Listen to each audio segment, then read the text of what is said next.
Yes, sir. What was your favorite guest on MythBusters? My favorite Guest? death? Guest. Guest. My favorite guest. I was going to say it's a pretty dark question for a young person. Which theoretical death was your favorite? I like the lawyer who fell out of a window. I'm kidding. I love my lawyer. My favorite guest. Wow. We had some pretty fun ones, but you know, it's hard to beat James Cameron.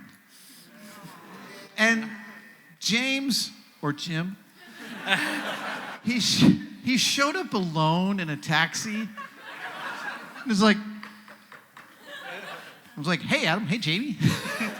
And he comes in and we get him a coffee and he's like, what do you want to do? And I'm like, well, we were hoping you'd put on some coveralls and sweep up the shop while we film. And he was like, great. That was really awesome. At one point, we were going to do, Guillermo del Toro had this idea. He was like, we should go to the most haunted place in America, that insane asylum, and spend 3 nights there. Not 1 or 2, but 3 nights. We really tried to do it, and Jamie kept on going, we don't do ghosts. Why are we doing this? And I'm like, we might not do ghosts, but we sure as hell do Guillermo del Toro. If he wants to be on our show, we're gonna do this. We could totally frame this. And in the end, we couldn't make it work. But for the most part, we didn't have any real duds.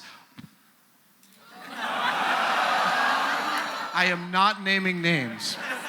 I will say this. When you have a show that is specifically not about making fools out of people, and someone claims an expertise that they do not have, and they show up, we were beholden to make them look like they were that expert. Because we'd spent the money.